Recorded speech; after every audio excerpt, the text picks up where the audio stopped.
Apparently, some people come to this world just to suffer. It's not good. And that seems to be the case with Senior King because look, let me tell you, it was a lot of bad luck, all gathered in the same place, in a single person. He was born poor into a family that couldn't offer him many opportunities in life. In other words, from a very young age, the little boy learned that in life, at least in his, it was every man for himself. Every man for himself. Save yourself if you can. Maybe if he sacrificed himself a lot in his studies and work, he could even make some progress, but he didn't even finish high school. And in Senior King's case, his health didn't help much either.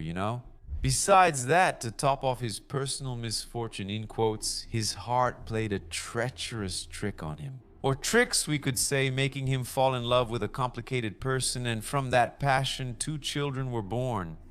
But the woman in a short time got tired of family life and left, driven mainly by her chemical dependency.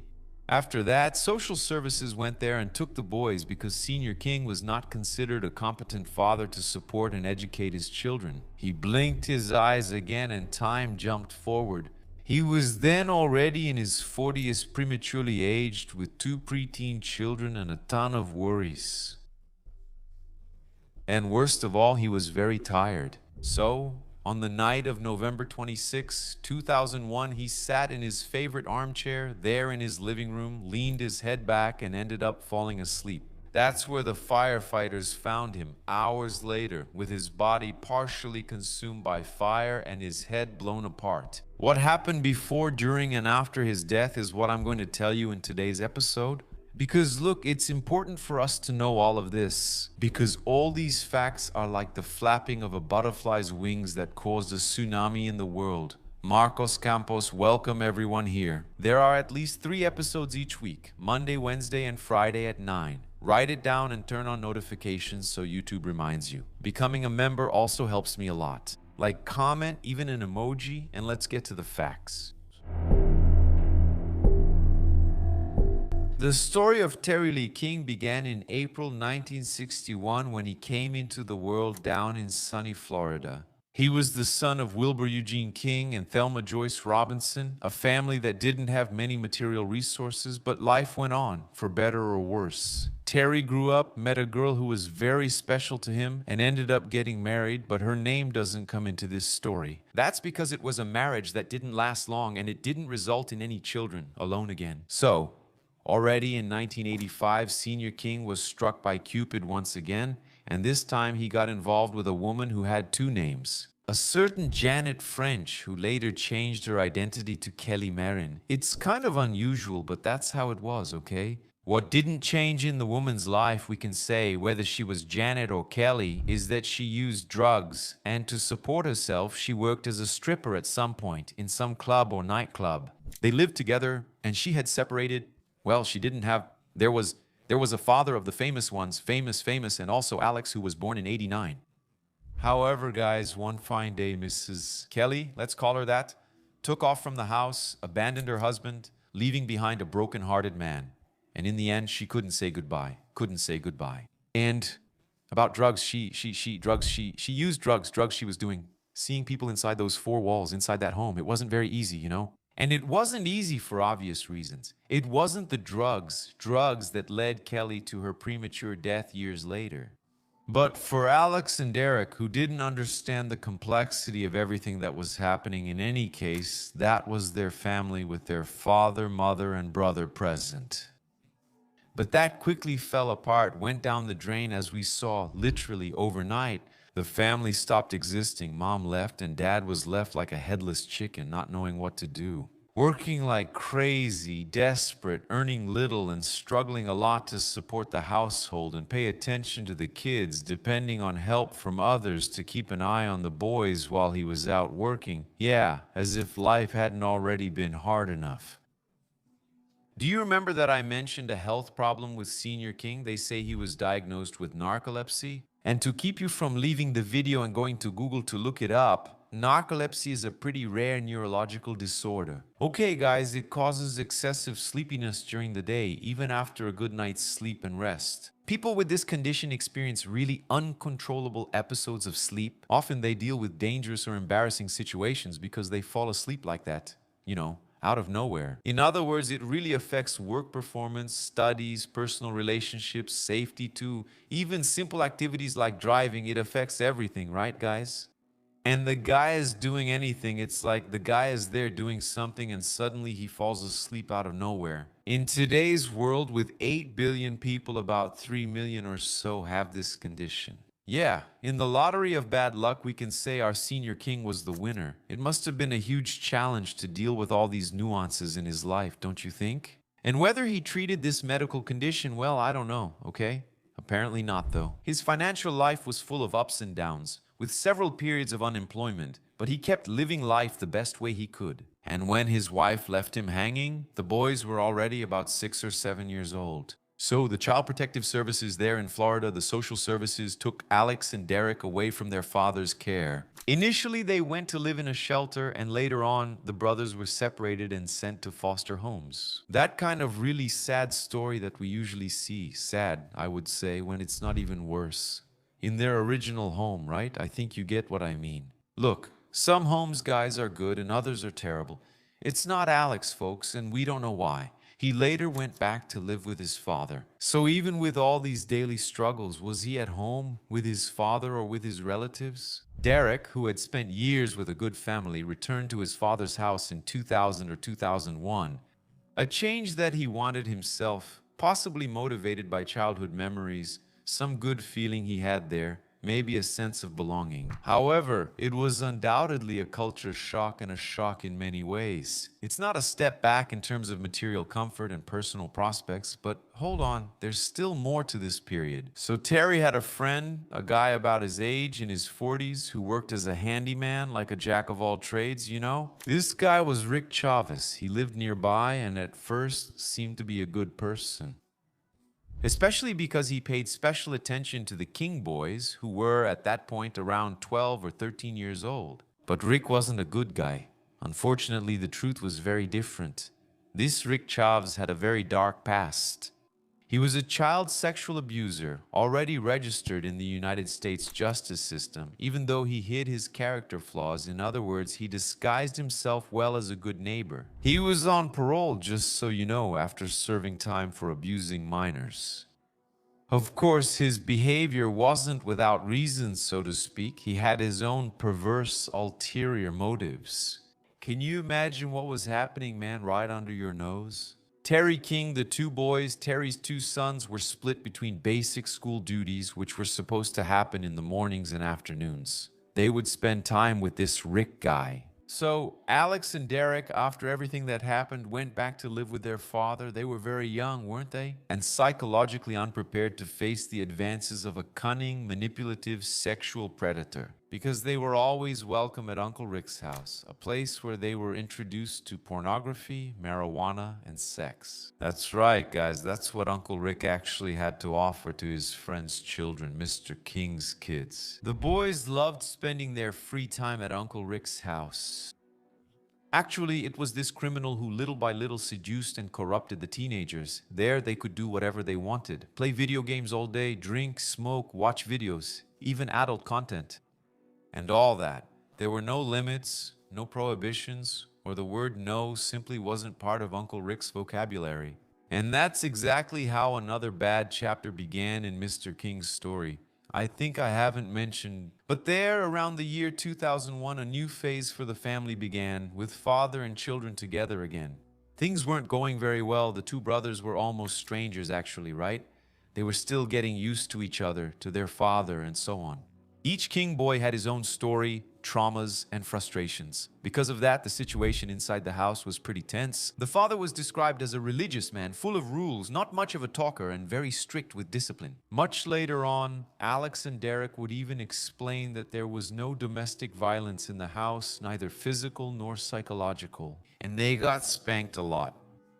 When they were children and when they were teenagers, their father used to scold them by talking while looking them in the eyes in a scary way, according to them.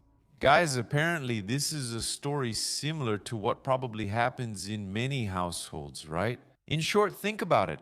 For the boys, being with the neighbor who allowed everything was infinitely more enjoyable than staying at home with their father. For them, it was still strange, unhappy, and full of rules.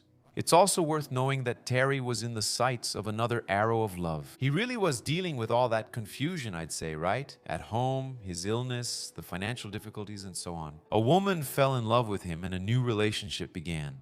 That relationship started shortly after the boy's mother died of an overdose. Do you remember that I briefly mentioned that the excess, right? Her addiction would end up ruining her life later? Well, it's just that the kids, especially Derek, didn't accept this situation with their father, meaning their father getting a new girlfriend and this woman starting to come to their house. What you can imagine is a mess of three guys living together. It's not like the father is really present. Maybe the father, now more absent because of his girlfriend, is also part of their daily life there. Maybe this new element in the family dynamic was too much for the boys, and maybe, I assume, some things started being said that they didn't want to hear. Put the toilet seat down, keep your things in your room, clean up this mess, do the dishes, right? Clean the bathroom, and so on. So, they started to get a bit fed up with living together, right? Are you following everything, guys? There are several links in this case here, okay? But I know that on the night of November 26, 2001, Terry King, who lived in Cantonment, Florida, went to sleep and never woke up. In the early morning, some nearby neighbors noticed that the house had no smoke, no flames, and so on. They called emergency services, the fire department. The fire caused major damage to the house. The firefighters worked very quickly to bring peace, put out the fire, and contain the flames. Then, when they entered the house, they started to look around, right? To see what was left, they found Senior King's body still sitting in his recliner, as if he hadn't even noticed the fire around him. However, despite the severe burns and the damage caused by the flames, the firefighters initially noticed that Terry's head was destroyed by a skull fracture that had nothing to do with the fire. Pretty bizarre, isn't it? But in the house, the ground is partially burned. It was possible to identify splatters of blood on the wall. Police also found blood-stained clothes and gasoline cans in the house. Another detail was that there were no signs of forced entry on the doors or windows. In other words, no break-in. Because of this, a thorough police investigation would be necessary. Wouldn't it be to look for answers about the disfiguring head injuries on that lifeless man? And they were consistent with blows from a very heavy, blunt object, practically at the same time as they were dealing with the wounds and flames. The firefighters were informed about the existence of two boys there, Alex and Derek, the victim's sons, who might still be in the burning house. But since no trace of the other bodies was found, it was necessary to report their disappearance and start a search. After all, where were they? Anyone care to guess? At first, no one knew about them, nor where they might be. The investigator on the case, John Sanderson, mentioned that from the very beginning it was a strange case, unlike anything he had ever seen before. A victim killed twice, or more likely arson to cover up a probable homicide, right? It had been about 24 hours since the discovery. That's when Rick Chaves voluntarily went to a police station and reported that the boys, Alex and Derek, were safe with him. They had gone by bicycle and spent the night at Uncle Rick's house, in his trailer to be more precise, and both of them were safe. But there's always a but, isn't there? You have to ask if it's strange. It is pretty strange. They were questioned by the detectives. At first, the boys tried to stick to the story that they had run away from home and that it was just bad luck. That is, that they weren't there when the house started to catch fire. But of course, the police, even before the autopsy was completed, raised the possibility that they were involved or knew more than they were saying. So, the story emerged of an abusive father and that they had run away from home. But the pressure from the interrogations and the inconsistencies in the accounts of Alex and Derek, two kids trying to lie to the police, led to a shocking confession. They admitted to killing their own father by hitting him with a metal baseball bat and then tried to cover up the crime, even setting a fire. That baseball bat had been discarded in a lake near the house. When the object was recovered, police confirmed Alex's and Derek's fingerprints, along with the victim's blood and organic material. After that, other versions of the story came from the King boys, but their statements were very confusing. Alex and Derek said they hated their father, that they were victims of mental abuse and spankings, and that's why they got rid of him. Then, they said that Rick Chaves had actually instigated them and even helped plan their father's death. A third version also came up, which was that Rick had killed their father and then forced them to go to his house to hide from the authorities. In any case, their statements included details about the assaults and the fire, which proved their involvement or authorship in both crimes, homicide and arson. Regarding the motive, well, this is where things get more complicated because there were conflicting versions. There's the story about the father being an abuser, which could never be proven. They even wanted a life with more freedom, maybe alongside Uncle Rick, yeah, right? What freedom, the freedom exactly offered by Rick, because look, guys, this is unbelievable, okay? Because Alex was 12 years old when this happened. Surprisingly, he claimed to have an intimate relationship with Rick. Nothing like abuse in the boy's eyes, a voluntary relationship, even a kind of love between them. It even made me remember the Brazuca case, you know now, the one with the judges who voted, right, to say that a 35-year-old man convicted of a bunch of things was the husband of a 12-year-old girl. But coming back here, look everyone, this is where the world really ends, okay everyone? Both brothers were arrested, King and Rick Chaves. But hold on, we're going to get there, to the developments of the crimes. But you need to see the photos of the boys months later in court when the trial happened. Take a look. They don't look like two kids in dress shirts and ties because they weren't teenagers who were physically super developed. You know what I mean? They really looked like they were 12 and 13 years old. The investigations revealed, besides the crime itself, they also revealed the profile of those involved. Derek King, the older one, had always shown behavioral problems, maybe related to his late diagnosis of attention deficit hyperactivity disorder, which affected his school performance and also led to certain behaviors, both in the foster home and when he returned home. After the tragedies happened, it's kind of natural for people to remember that the signs were already there, but maybe they were ignored. Derek's former guardian even said that the boy, months earlier, had even mentioned a strange relationship with his father, a homicidal intention. Lisa Spurlock Little, 65 years old, the woman who was married to the boy's maternal grandfather. Then she said she never thought the boys would do something like that. In other words, she said they were simply shocked, that they couldn't believe it, but the police and the media believed it. The case led to an unusual legal proceeding in the Escambia County Court. That was in 2002 when Chaves and both King brothers were tried for the same crime in separate trials. Alex and Derek became the two youngest people to be tried for murder in the state of Florida. For the first time in that state's history, children that young were being tried as adults for a first-degree crime which could lead to life in prison without parole. The prosecution portrayed the boys as calculating, focusing on the fact that they chose an aluminum bat and set the house on fire to hide the body. For the state, this showed awareness of guilt and the ability to plan a complex crime which would justify trying them as adults, and in fact, it did. The prosecution decided to try Rick Chaves for the murder of Terry Lee King based on the boy's statements. What shocked us here is that the result was his acquittal of the murder charge as well as the 10 charges of sexual abuse against Alex.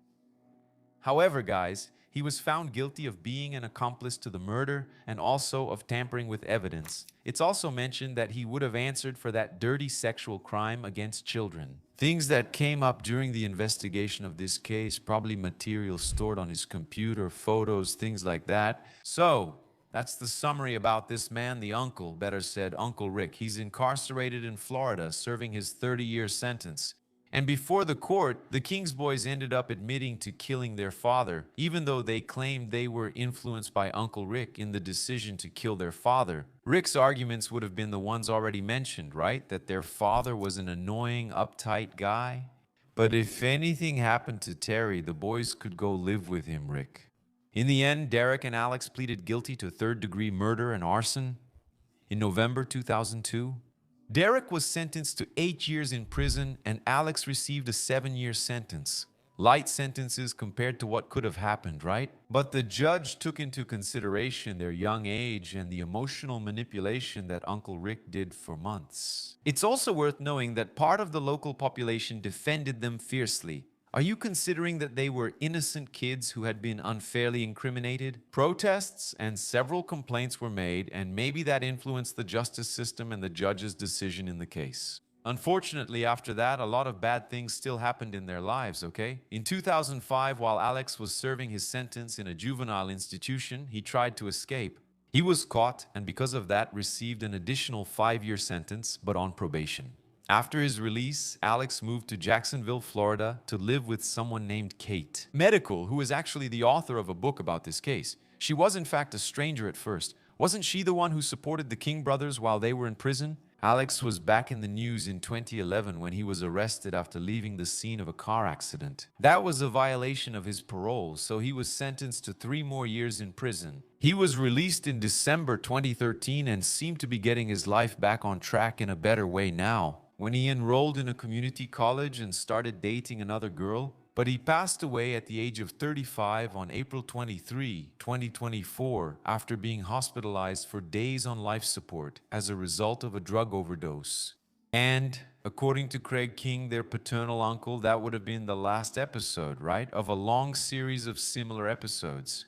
A life of drug addiction, just like what happened with his late mother. And as for Derek, he finished his sentence in 2008. Then, he moved to a ranch in Texas and lived there with Dan Daly, another stranger who came to the brothers' aid while they were incarcerated. Later, he also moved to Jacksonville, worked at a restaurant, saved some money there, finished college, and seemed close to his brother Alex.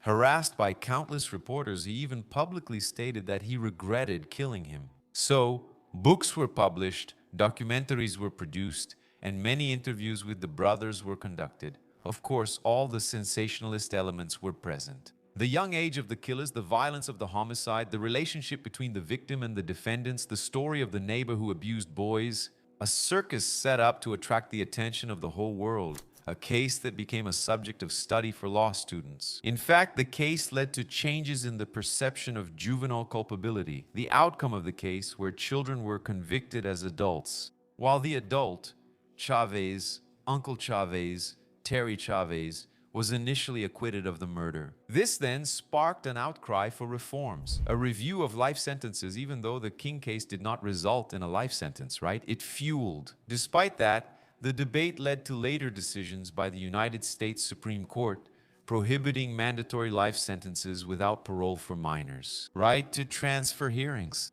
Human rights groups used the case of the King brothers to argue that the decision to try a child as an adult should go through a rigorous psychological evaluation and a judicial hearing, and not be just an administrative decision by a prosecutor. In the end, it stood as an example of how a predatory adult can distort the moral compass of developing children. Isn't it by turning a common family conflict, an absolutely common one, into an irreparable tragedy?